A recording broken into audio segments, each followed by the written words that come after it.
Olá, pessoal. Meu nome é Erika Faria Silvestre. Eu sou integrante do programa Residência Pedagógica. Nós iremos apresentar hoje sobre o cientista René Descartes.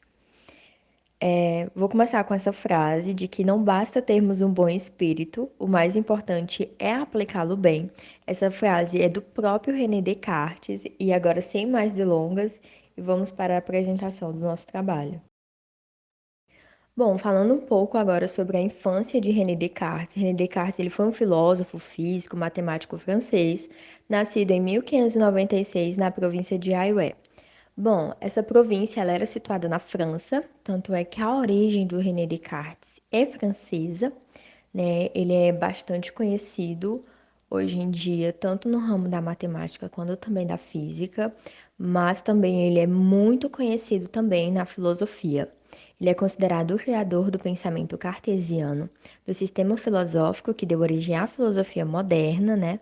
Tem sua contribuição na filosofia, como também ele é considerado o pai da matemática moderna, onde ele contribuiu grandemente para essas áreas, da matemática e da física.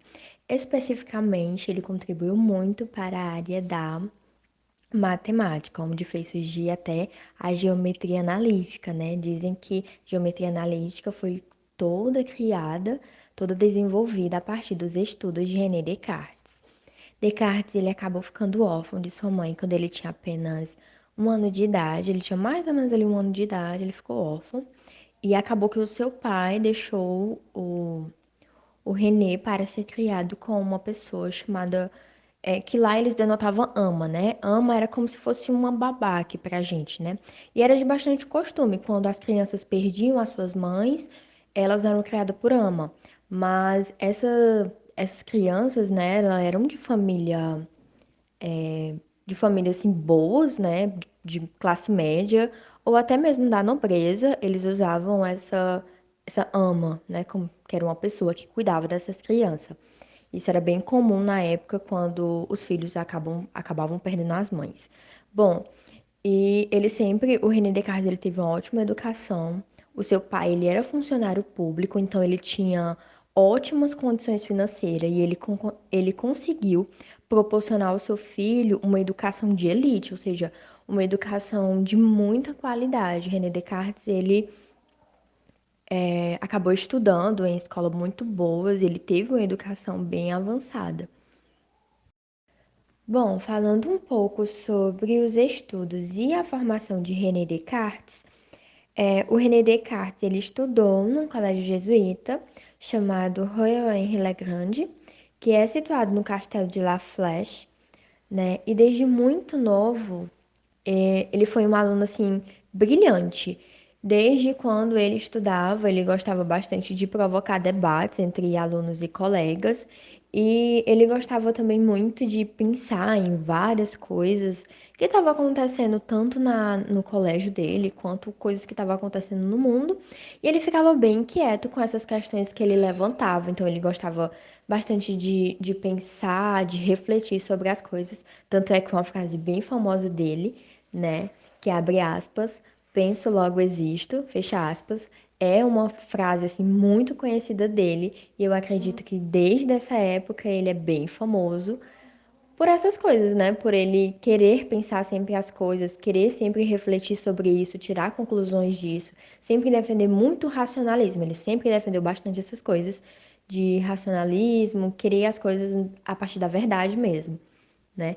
Bom, aos 19 anos, ele ingressa no curso de Direito da Universidade de Portsmouth, o qual ele concluiu aos 22 anos de idade, né? No entanto, o filósofo ele não quis, né, exercer essa profissão, ele não teve um pingo de vontade de seguir essa carreira e ele foi em busca de aventura e sem vontade de trabalhar no que ele tinha se formado, né, ele acabou se alistando no exército. Esse exército era de um príncipe holandês chamado Maurício de Nassau. A sua carreira como soldado foi bem curta, tanto é que ele não quis receber a sua remuneração como soldado, porque ele ficou pouco tempo ali naquele exército, então ele não quis receber, não, o seu salário, né? Pode-se dizer assim, como soldado. No entanto, ele atuou em outras áreas. Ele também atuou como conselheiro e estrategista militar, né? Tendo encerrado seu vínculo como conselheiro apenas aos 49 anos de idade, né? A sua ocupação foi muito no desenvolvimento do campus da matemática e da filosofia.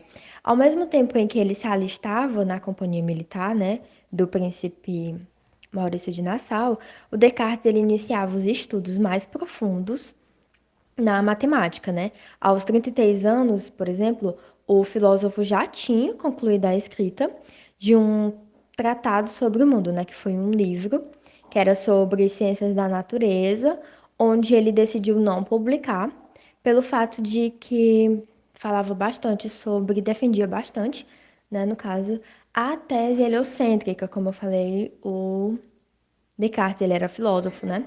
E essa tese heliocêntrica relacionada muito ao modelo que dizia que a Terra girava ao redor do Sol, assim como todos os demais planetas, né? Não era só ele que defendia essa tese, mas no livro dele falava muito sobre isso, e por conta disso ele não quis publicar, pelo fato de que na mesma época, né, o Galileu Galileia, ele enfrentava bastante complicações com a Igreja Católica por simplesmente defender a ideia heliocêntrica e publicar suas coisas, sempre estar mostrando os seus estudos e essas coisas. Então, por isso, o Descartes acabou não querendo publicar esse tratado sobre o mundo, né? Como era chamado. Bom, agora relacionando um pouco René Descartes à área da matemática, né? Vou começar com essa frase que muitas vezes as coisas que me pareceram verdadeiras, quando comecei a concebê-las, tornaram-se falsas quando quis colocá-las sobre o papel. Essa frase também é do próprio René Descartes. E ele, como ele defendia muito, né, a racionalidade das coisas, e essa frase ela simboliza muito ele, porque para ele, tanto a filosofia quanto a matemática, elas se completavam, ou seja, uma precisava da outra para fazer sentido. Ele não gostava, né? Ele dizia que se a gente começasse a estudar as áreas de formas particulares, a gente não ia ter a completa verdade das coisas. Bom, relacionando agora com o que eu já tinha falado anteriormente, né? O René Descartes ele usava a filosofia para explicar a matemática e vice-versa. Segundo ele, ao estudarmos as ciências separadas umas das outras, estaríamos nos distanciando do estudo sério das verdades, pois a sabedoria obtida das ciências particulares é relativamente mais propensa a fornecer resultados duvidosos.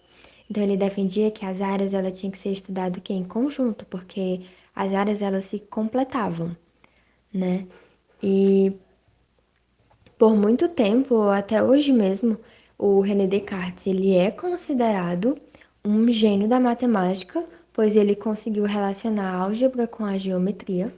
E esse resultado, né, dessa relação da álgebra com a geometria, veio a criação do plano cartesiano, onde foi ele que criou, né?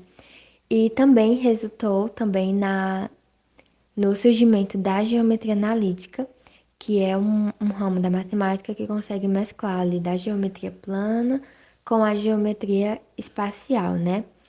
E o René Descartes ele obteve bastante destaque nesses ramos. Ele é considerado assim uma peça fundamental na revolução científica e por várias vezes, né, por ele ser essa peça fundamental, né, ele acabou sendo chamado de pai da matemática moderna, né? E ele gostava bastante da matemática e ele sempre dizia, né, sempre defendia bastante que a matemática, ela dispunha de conhecimentos técnicos para a evolução de qualquer área de conhecimento. Então eu consigo perceber um pouco aqui que era como se a matemática fosse uma área autossuficiente, né? Que através dos conhecimentos dela conseguia, né, a evolução de qualquer outra área, só através da matemática. E como ele defendia bastante a matemática e gostava, então é bem interessante ele falar sobre isso, né? Bom, falando um pouco sobre a contribuição de René Descartes, como eu já tinha falado anteriormente, né, ele contribuiu com a criação do plano cartesiano. Então, sua primeira contribuição, né, foi realmente o desenvolvimento do sistema de coordenadas cartesianas, que é bastante conhecido como plano cartesiano, onde nele consiste dois eixos perpendiculares numerados, né, que no caso é o x, tem um x e tem um y. O x é aquele horizontal ali, que é chamado de abscissa, e a ordenada, que é o vertical, que é simbolizado por y, que é chamada, né, de ordenada, que tem características de representar pontos no espaço. O Descartes ele utilizou o plano cartesiano no intuito de representar planos, retas, curvas e até mesmo círculos, através de equações matemáticas. Bom, relacionando um pouco sobre o plano cartesiano, né, ainda, a gente tem que o x, né, simboliza o eixo das abscissas, que é o que está na horizontal, e o y simboliza os eixos da ordenada, que está na vertical. O plano cartesiano ele é dividido em quadrantes, onde temos que ele vai no sentido anti-horário, então é primeiro quadrante, segundo quadrante, terceiro quadrante e quarto quadrante. E é importante notar que o plano cartesiano, os números eles podem ser positivos ou negativos, tá? Vai depender do quadrante que ele esteja, né? Que no caso aqui, se ele estiver no primeiro quadrante, os números sempre serão positivos, tanto para x e para y, né? Ou seja, x maior que zero e y maior que zero. Já se eles estiverem no segundo quadrante, né? Os números serão negativos ou positivos. Então, no caso aqui, o y no segundo quadrante vai ser positivo, já o x ele vai ser negativo. No terceiro quadrante não tem para onde correr, todos os dois são negativos. E no quarto quadrante, a gente tem o quê? Que o x, né, que no caso é a abscissa, vai ser positivo, porém a ordenada, que no caso é o y, vai ser negativa, né? Então a gente tem aí os números sendo representados tanto como positivo como por negativo, dependendo do quadrante que ele esteja. Uma coisa interessante também é sobre a questão do par ordenado, né? O par ordenado ele é simbolizado por parêntese, onde cada entradinha é chamada de elementos, né? Onde a gente tem que o primeiro elemento corresponde ao eixo da abscissa, né? Que no caso é o x, e o segundo corresponde ao eixo da ordenada, que no caso é o y. Lembrando também que os números, né? Que no caso os elementos, eles são dois números e eles são números racionais. E o encontro da abscissa com a ordenada, né, é chamado de origem e corresponde ao par ordenado 0, 0. Bom, eu trouxe aqui um exemplo prático para vocês verem, né, como é que se coloca os pontos no plano cartesiano. Não é nada difícil, tá? É só você escrever, né, mesmo o plano cartesiano em x e y, colocar os números, né? E aí a gente vai representar os pontos. Eu coloquei aqui de A até o E. E a gente vai representar os pontos, né? 4 e 7, que é o par ordenado. 4 e 7 é par ordenado, tá? Então, o elemento 4, ele corresponde ao quê? A x, né? Que no caso é a abscissa. E já o 7 corresponde a y, que no caso é a ordenada. Então, o 4, ele fica em x, né? Ou seja, ali ele é referente à abscissa. E o 7, que é referente à ordenada. Então, você pode notar que realmente o ponto A listado aí no exemplo, ele vai 4 para a abscissa e 7 para a ordenada, tá bom? O outro ponto é 8 e menos 9. Novamente a mesma coisa. O 8 corresponde à abscissa, né? O x, no caso. E o 9 corresponde ao valor da ordenada, né? Que é o y. Aí, se a gente for procurar aqui no exemplo, olha aqui. Está no quarto quadrante o B. Você perceber, né? Então, vamos lá, ó. O 8 desce e menos 9, né? Que no caso é o da ordenada. Pode perceber uma coisa bem interessante, que o 8 ele é positivo e menos 9 ele é o que? Negativo. E qual é o quadrante que tem O x sendo positivo e o y sendo negativo é o terceiro quadrante, tá? Então, vamos lá para o terceiro. Menos 2 e 2, né? O x, ele é menos 2 e o y, ele é 2, tá? Então, o ponto C vai ficar aqui no segundo quadrante, onde a gente tem para x menos 2 e para y 2, tá? Vamos para o item D. O item D pode perceber que os elementos do para-ordenado são todos negativos, né?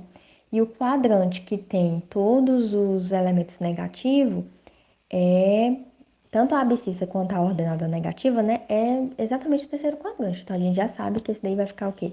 No terceiro quadrante não tem para onde correr. Então vai lá e coloca, ó, menos 5 para x e menos 4 para y, que vai estar mesmo nesse cantinho aqui mesmo que tá o D. Tá pintadinho de azul, né? E o E, que é 5 e 3. 5 e 3 são números positivos, então, números positivos, tanto para x quanto para y, é primeiro quadrante. Então, a gente vai lá no primeiro quadrante e coloca 5 para x e 4, não, 3, desculpa. 3 para y. Pronto. E aí é listado os números no plano cartesiano. É só mesmo esse exemplo básico, só para representar mesmo os pontos, né, no plano cartesiano, para vocês terem uma noção mesmo. Bom, ainda falando um pouco sobre a contribuição de René Descartes, né, a gente tem os estudos iniciais da geometria analítica, que surgiram com as ideias de René Descartes, né? Geometria analítica, ele é um ramo da matemática, que estuda o quê? Tanto a geometria plana, quanto também a geometria espacial. Geometria plana é aquele estudo que estuda as figuras bidimensionais, né? Que no caso eu coloquei aqui a fotinha, figuras planas, quadrado, círculo, retângulo. E já a geometria espacial, né? Que são aqueles objetos tridimensional, cubo, a esfera. E bom, não só a criação da geometria analítica, mas também o Descartes ele foi fundamental para a criação do cálculo diferencial e integral pelos cientistas Isaac Newton e Leibniz, né? Cálculo não se vê no ensino médio, no caso, desculpa, se vê mais na graduação mesmo, mas são cadeiras importantes para tanto o curso de matemática, quanto física, biologia, né, química também. Então, são cadeiras bem importantes. E o cálculo ele se dedica muito ao estudo das taxas de variação de grandeza, acumulação de quantidade, né? E cálculos mais complexos e detalhados. Bom, outra contribuição de René Descartes foi na parte da cartografia, que além do cálculo e da geometria analítica, os estudos de René permitiram o desenvolvimento da cartografia, que é uma ciência responsável pelos aspectos matemáticos, ligado ali à construção de mapas, né? E é uma coisa bem importante porque mapas, querendo ou não, é uma maneira que nós encontramos de se localizar no espaço, né? E é através dessa criação, desse desenvolvimento, que hoje em dia, no nosso cotidiano, a gente tem aparelhos e outras coisas muito mais avançadas. Bom, aqui no caso é a referência onde eu utilizei, né, para desenvolver a minha apresentação. E bom, pessoal, a minha apresentação fica por aqui. Eu encerro com uma frase do René Descartes, né, que é penso, logo existo, que é uma frase que eu acredito ser a frase mais famosa de Descartes. E é isso, muito obrigada pela atenção. E